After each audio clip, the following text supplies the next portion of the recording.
नमस्कार दोस्तों, 7 star education YouTube channel पर आपका हार्दिक स्वागत है। आज हम करने जा रहे हैं पर्यावरण अध्ययन। इसमें परिवार टॉपिक है, वो आज हम करेंगे। तो सबसे पहले हम परिवार का अर्थ जान लेते हैं कि परिवार का क्या अर्थ होता है, परिवार का क्या महत्व है, परिवार के समाज में क्या भूमिका है और परिवार की जो समाज निर्माण में वो क्या भूमिका है। तो परिवार सामाजिक संस्थानों में सबसे महत्वपूर्ण है, सर्वव्यापी एवं प्राथमिक संस्था है। यह परिवार है वो सभी समाजों की आधारभूत इकाई होती है। भारत जैसे देश में परिवार समाज की बुनियादी इकाई है।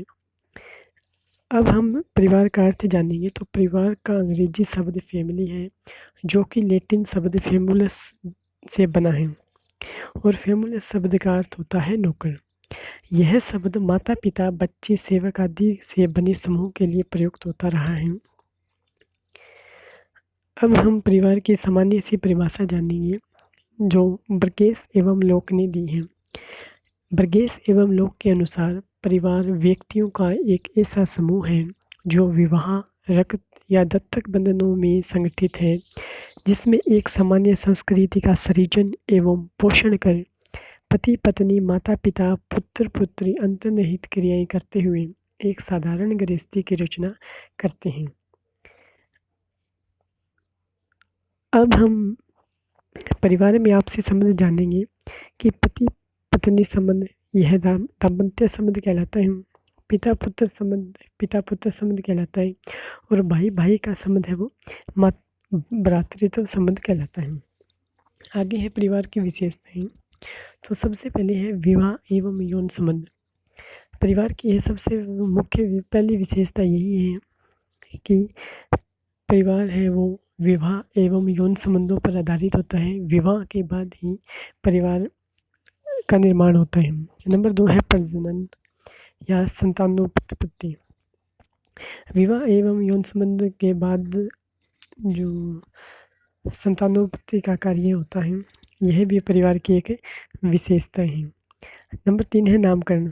नामकरण में क्या होता है कि परिवार का एक नाम मिलता है, या तो वो पितृसत्तात्मक रूप में पिता का नाम या फिर मातृसत्तात्मक रूप में माता का नाम से वो नामकरण परिवार का होता है।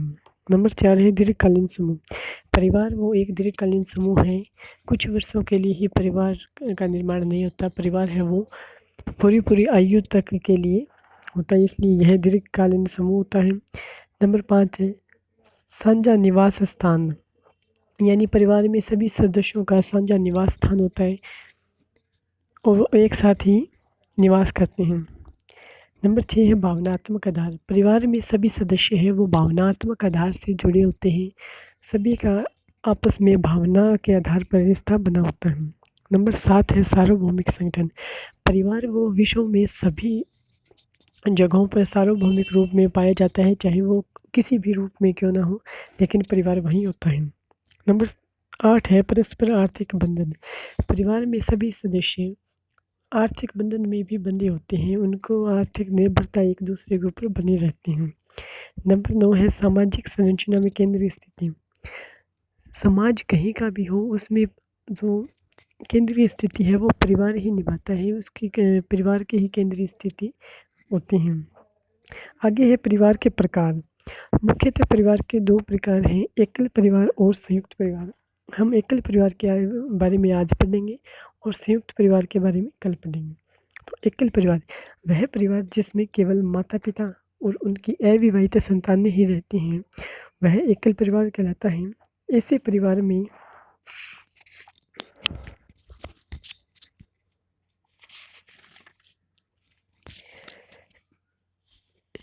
यह परिवार का सबसे छोटा रूप होता है आकार में, और एकल परिवार सामान्यतः क्या है, सुखी परिवार माना जाता है। एकल परिवार के इस रूप में माता पिता अपना ध्यान है वो बच्चों पर केंद्रित कर सकते हैं और उन्हें सब सुविधाएं वो प्रदान कर सकते हैं। एकल परिवार में बच्चों में आत्मनिर्भरता एवं निर्णय लेने की क्षमता का विकास होता है, लेकिन एकल परिवार का एक दोष यह भी है कि इसमें बच्चे हैं वो दादा दादी के प्रेम से वंचित रह जाते हैं, उनमें एकाकीपन की भावना घर कर जाती है और वो क्या है कि वो बोर होने लगते हैं। कोई बीमार हो, कोई तो उसके इलाज में है वो क्या है, उसकी देखभाल में भी ये समस्या आती है। अब है एकल परिवार के विभिन्न रूप। जो स्टूडेंट्स हैं उनको समझने में इन एकल परिवार के विभिन्न रूपों को जो याद रखने में क्या है सबसे ज़्यादा समस्या आती है। तो आज मैं आपको सबसे आसान तरीके से यह समझाने जा रहा हूँ। सबसे पहले है मूल एकल परिवार। मूल एकल परिवार में क्या होता है कि इस परिवार में सिर्फ पति पत्नी ये बच्चों के साथ भी हो सकते हैं और बच्चों के बिना भी हो सकते हैं। आपको सिर्फ इतना याद रखना है कि मूल एकल परिवार में पति पत्नी होंगे, चाहे वो बच्चों के साथ हों या बच्चों के बिना हों। नंबर 2 है अनुपूरित एकल परिवार। इस परिवार में क्या होता है कि जो आपने मूल एकल परिवार में पढ़ा कि पति और पत्नी बच्चों के साथ हो या बच्चों के बिना। इसमें क्या होगा कि माता पिता तो होंगे ही होंगे, उनके साथ अविवाहित बच्चे और उसके अतिरिक्त भी एक या अन्य कोई भी परिवार का सदस्य भी हो सकता है, जो या तो अविवाहित हो या तलाकशुदा हो और विधवा विधुर भी हो सकती हैं। नंबर 3 है उपमूल परिवार। इस परिवार में क्या होता है कि कोई विधवा है या कोई विधुर है, अपने अविवाहित बच्चों के साथ या सगे भाई बहनों के साथ रहेंगे, जो क्या हो अविवाहित हो या विधवा विधुर या तलाकशुदा हो, उनके साथ रहेंगे तो वो क्या होगा उपमूल परिवार होगा। नंबर 4 है अनुपूरित मूल परिवार। इस परिवार में क्या है कि कोई भी विधवा है वह अपने अविवाहित बच्चों के साथ अपनी विधवा सास के साथ रहें, यानी एक विधवा सास है उसकी विधवा भी बहू है और वह अपने अविवाहित बच्चों के साथ रहेगी, तो वह अनुपूरित मूल परिवार कहा जाएगा। तो अगर आप इस चैनल पर नए हैं तो कृपया इस चैनल को सब्सक्राइब करें, वीडियो को लाइक करें, कमेंट करें और शेयर करें। धन्यवाद।